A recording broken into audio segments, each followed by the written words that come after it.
নমস্কার, super prime টাইমে আপনাদের স্বাগত। গোটা দক্ষিণবঙ্গ জুড়ে এই প্রচণ্ড গরমে মোটামুটি আগুন জ্বলছে। উত্তরবঙ্গে অবশ্য প্রবল ঝড় বৃষ্টি এবং তাতে জনজীবন একদম বিপর্যস্ত। কিন্তু এই গরমে যেভাবে আগুন জ্বলছে দক্ষিণবঙ্গে, সেখানে বৃষ্টি কবে নামবে?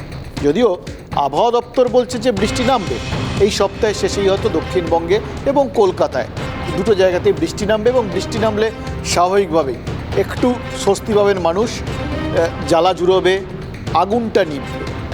কিন্তু রাজ্য বিজেপিতে যে আগুনটা জ্বলছে সেটা ঠান্ডা করবে কে?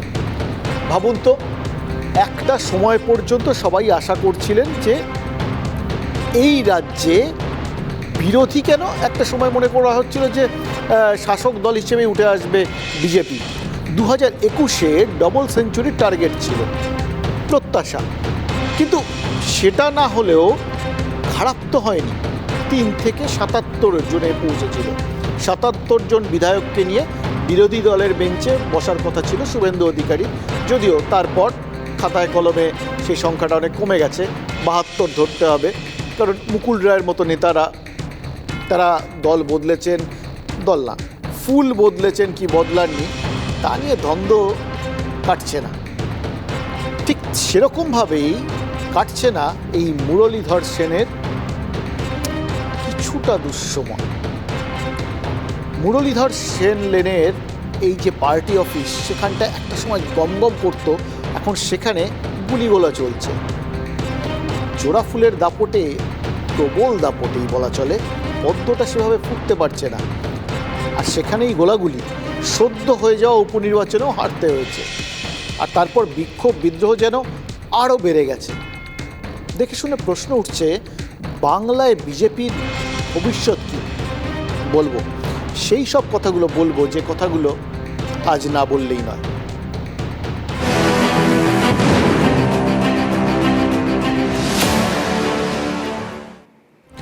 ফুল ফুটছে পদ্ম ফুলে, ফোটাচ্ছেন ঘরের লোকেরাই। শনিবার বালিগঞ্জ বিধানসভা এবং আসানসোল লোকসভা কেন্দ্রের উপনির্বাচনে রেজাল্ট বেরোয়। জেতা আসানসোল 3 লক্ষের বেশি ভোটে হারে বিজেপি। আর বালিগঞ্জে তো জামানতই বাজাতে পারেননি বিজেপি প্রার্থী কেয়া ঘোষ। সেই জোড়া হারের জ্বালা জুড়োতে না জুড়োতেই বিস্ফোরণ। মুখ খুলতে শুরু করলেন একের পর এক নেতা। গুলি তো নয়, দেখে শুনে মনে হলো গোলাগুলি ছুটছেন বিজেপির বিদ্রোহীরা। আমরা ভারতীয় জনতা পার্টির অনেক লিডার আমরা বস বলে মনে করি। পশ্চিম বাংলায় নেতৃত্ব হচ্ছে সামনে থেকে লড়াই করে নেতৃত্ব দেওয়ার, কিন্তু আমরা নিজেদেরকে রাজা ভাবি। এটা আমাদের ভীষণ ফল্ট। প্রশ্ন এখানে যে বঙ্গ বিজেপিতে বারবার এরকম কেন একটা সাফোকেটিং এনভায়রনমেন্ট থাকবে, যেখানে মানে বিজেপিকে ভালোবাসা মানুষগুলো অন্য রাজ্যে গিয়ে বিজেপি পার্টিটা করবে। যারা বিজেপির বিরোধিতা করেছে বিধানসভা নির্বাচনে, তাদেরকে মণ্ডল সভাপতির নাম ঘোষণা করা হচ্ছে। পৌর নির্বাচনে প্রার্থী ঘোষণার ক্ষেত্রে আমাদের মতামত গুরুত্ব পেল। এখানকার জেলা নেতৃত্ব যোগ্য লোকদেরকে বাদ দিয়ে তৃণমূলকে সুবিধা করে দিচ্ছে। শুনলেন তো, কেউ বলছেন সামনে থেকে লড়াই করার লোক নেই, কেউ বলছেন রাজ্য বিজেপিতে দমবন্ধ হয়ে আসছে, কেউ কেউ তো আরও মারাত্মক কথা বলছেন। মুর্শিদাবাদের বিধায়ক, সেই জেলার প্রাক্তন বিজেপি সভাপতি গৌরীশঙ্কর ঘোষ, তিনি অভিযোগ করেছেন দলের একাংশ তৃণমূলকে সুবিধে করে দিতে সংগঠনের ক্ষতি করছে। ভাবুন তো, বিজেপি নেতারা নিজেদের নাক কেটে পরের যাত্রা ভঙ্গ করার তালে আছেন কিনা জানি না, কিন্তু বিলক্ষণ বুঝতে পারছি যে 2021-এর বিধানসভা ভোটে প্রত্যাশাটা পূরণ না হওয়ার পর থেকেই सब गोलमाल हो गया। दीदी को सब जानते हैं। अब उनकी जो विदाई है वो छोटी मोटी अच्छी लगेगी क्या? अच्छी लगेगी क्या? जरा जोर से बोलो, अच्छी लगेगी? ये माताएं बहनें बैठी अच्छी लगेगी? तो भाई दीदी की विदाई जब करते हो तो धूमधाम के साथ 200 सीटों से विदाई करने का एक बार तय करना। অমিত শাহর প্রত্যাশা পূরণ হয়নি, বিজেপি বাংলা দখল করতে পারেনি। তবে 200 আসন না পেলেও বাংলায় বিজেপির উত্থানকে কি করে অস্বীকার করবেন? 2016 সালে 3টি আসনে জিতেছিল বিজেপি। 2021 সালে বিধানসভায় বিজেপির বিধায়ক সংখ্যা বেড়ে দাঁড়ালো 77। যদিও ঘর অটুট থাকলো না, বিধানসভা ভোটের আগে যেমন স্রোতের মতো নেতারা এসে ভিড়েছিলেন বিজেপিতে, তেমনি ভোটের পর অনেকেই ফুল বদলে ফেললেন। খাতায় কলমে 5 বিধায়ক বিজেপি ছেড়ে ফিরলেন তৃণমূলে। সব কেমন ছন্ন ছাড়া হয়ে গেল। রাজ্য সংগঠনে রদবদল হলো, নেতা বদলাতে গোল বাঁধল আরও। দিলীপ ঘোষকে সরিয়ে সুকান্ত মজুমদারের হাতে রাজ্যের সংগঠনের ভার দিল কেন্দ্রীয় নেতৃত্ব। কিন্তু সুকান্ত দলের রাশ রাখতে পারলেন কই? রাজ্য কমিটিতে গুরুত্ব না পেয়ে গোঁসা বিদ্রোহ করেন জয়প্রকাশ মজুমদার। সুরে সুর মেলান রিতেশ তিওয়ারি, প্রতাপ বন্দ্যোপাধ্যায়। শান্তনু বসুর মতো নেতাও ক্ষোভ গোপন করেননি। বিদ্রোহী নেতারা দফায় দফায় বৈঠকে বসেন। মধুবাদের প্রতিনিধিত্ব নেই বলে চটে যান শান্তনু ঠাকুর। বিদ্রোহী নেতারা শুরু করেন পিকনিক পলিটিক্স। সাসপেন্ড হয়ে যান জয়প্রকাশ, রিতেশ। মধুয়া নেতা শান্তনুকে ছোঁয়ার সাহস হয়নি। এরপর চুপচাপ ফুলের ছাপ বদলে ফেলেন জয়প্রকাশ। এক সময়ের গান্ধীবাদী নেতা সঙ্গ করে এখন মমতাপন্থী। বিজেপির অন্দরে ক্ষোভের আগুন কিন্তু ধিকি ধিকি জ্বলছেই, জ্বালিয়ে রাখছেন বিদ্রোহীরা। অথচ এরকম তো হওয়ার কথা ছিল না। 3 থেকে বেড়ে 77 হওয়াটা কম বড় কথা নয়, কিন্তু তার ফয়দালটা তো দূরের কথা। বিদ্রোহ সামাল দিতেই হিমশিম খাচ্ছে বিজেপি। এই বিদ্রোহের শেষ কোথায়?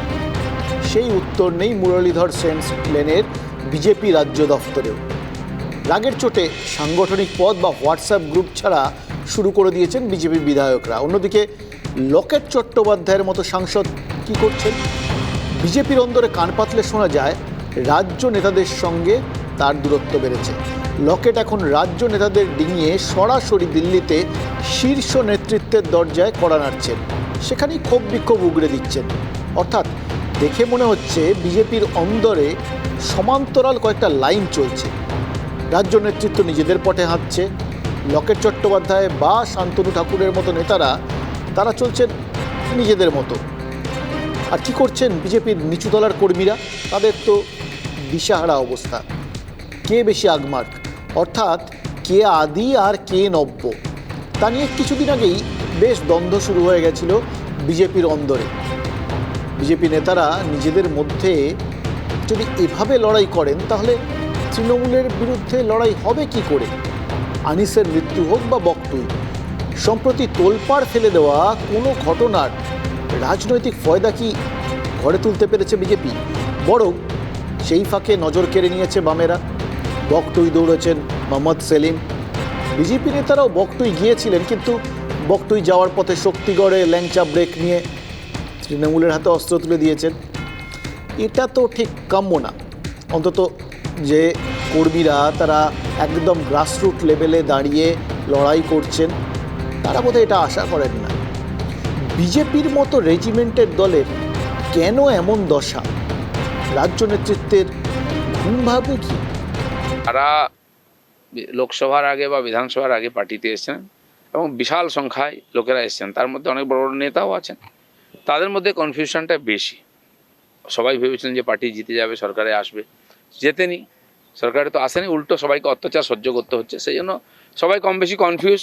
এখন একে অপরকে দোষ দিচ্ছেন। আমার মনে হয় এটা ঠিক নয়, নিজের দায়িত্ব পালন করা উচিত। 2022 চলছে, 2024-এ লোকসভা ভোট। বাংলা থেকে কটা আসন পাবে বিজেপি? না, কোনো স্পেকুলেশন আমরা সাত তাড়াতাড়ি করতে চাই না, কিন্তু 2019-এ 18 আসন জিতে নরেন্দ্র মোদীর হাত শক্ত করা বঙ্গ বিজেপি নিজেদের লড়াইটা কিন্তু ক্রমেই কঠিন করে ফেলছে। নিজেদের মধ্যে লড়াইতেই যদি সব শক্তি ক্ষয় হয়ে যায়, যদি বিধানসভা বা সংসদের থেকে রাজ্য কমিটির চেয়ারটাই বেশি গুরুত্বপূর্ণ বলে মনে হয়, তাহলে মুখ রক্ষা হবে কি করে? পরিস্থিতি যখন প্রতিকূল হয় তখন লড়াই করাটা হচ্ছে আসল নেতার কাজ। অন্যকে দোষ দিয়ে পালিয়ে বাঁচতে হবে না।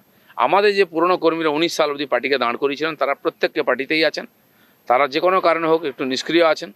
তাদেরকে টার্গেট করা হয়েছে, অত্যাচার করা হয়েছে, খুন করা হয়েছে, সম্পত্তি নষ্ট করা হয়েছে, তাই তারা নিষ্ক্রিয় আছেন। যথাসময়ে ঠিক তারা আবার পার্টির দায়িত্ব নিয়ে পার্টিকে দাঁড় করাবে। দিলীপ ঘোষ স্বীকার করছেন দলের যারা পুরনো কর্মী তারা নিষ্ক্রিয় হয়ে বসে গেছেন, ঠিক সময়ে তারা মাঠে নামবেন। কিন্তু 2024 তো এগিয়ে আসছে, আর কবে মাঠে নামবে আদি বিজেপি? নাকি গোসা করে ঘরে খিল তুলেই বসে থাকবেন বিজেপির পুরনো কর্মীরা? রিতেশ তেওয়ারির মতো যাদের বিরুদ্ধে ব্যবস্থা নেওয়া হয়েছিল তারাও কি সাইডলাইনেই থাকবেন? দেশকে আমি ব্যক্তিগতভাবে তো আজ থেকে চিনি না, গত 20-25 বছর ধরে চিনি। তো আদর্শের টানেই দলে এসেছিল এবং আদর্শের টানে এখনো দলে টিকে আছে। ও তো এমন কথা কখনো বলেনি যে আমি তৃণমূলে চলে যাব। যারা জীবনে একটা পঞ্চায়েত জিততে পারেননি, জেতাতে পারেননি, তারা লোককে সার্টিফিকেট দিচ্ছেন। কে সমালোচনা করুন না, আমি তো কোনোদিন পাত্তাই দিই এইসব ফালতু লোককে। সমাজেও কেউ ভাবে না এইসব, কিন্তু নিজের অস্তিত্ব রাখার জন্য আপনাদের মিডিয়াতে নিজের মুখ রাখার জন্য কেউ টুইট করছে, কেউ স্টেটমেন্ট দিচ্ছে। আমি তাদের বলবো, পার্টি যখন এখন দুর্বল হয়েছে, গাড্ডা এসেছে, একটু দম দেখান না। যে দম থাকে দেখান, পার্টিকে জিতিয়ে, মানুষ আপনাদের মেনে নেবে। বুঝতেই পারছেন গুলি গোলাটা কোন লেভেলে চলছে। বিজেপির অন্দরে হুইসেল ব্লোয়ার হওয়ার একটা চেষ্টা করেছিলেন তথাগত রায়, তিনি অবশ্য পাত্তা পাননি। তাতে অবশ্য ঝামেলাও মেটেনি, তথাগতও চুপ করে থাকেননি। আসানসোল বালিগঞ্জে হারের পর স্বভাবসিদ্ধ ভঙ্গিমায় যা বলেছেন রাজ্য নেতৃত্বকে, সেটা দেখলে আপনাদেরও আশ্চর্য লাগবে। টুইটে লিখেছেন, উপনির্বাচনে বিজেপির যা ফল হলো তা তো অপ্রত্যাশিত নয়। শুধু শুধু দুটো মেয়েকেই উৎকট গরমের মধ্যে ঘুরিয়ে অপমান করানো হলো। বেবুন এবং ফিটার মিস্ত্রি যা মজা লুটবার তা তো লুটে নিয়েছে। বিজেপির শোচনীয় ফল সেই মজা লোটারই পরিণাম। কর্মীদের মনোবল তলানিতে, পেট্রোল গ্যাসের দাম গৌণ কারণ। এই টুইট দেখার পর কি আর বুঝতে অসুবিধা হয় বেসামাল বিজেপি কিভাবে পাকে পড়েছে?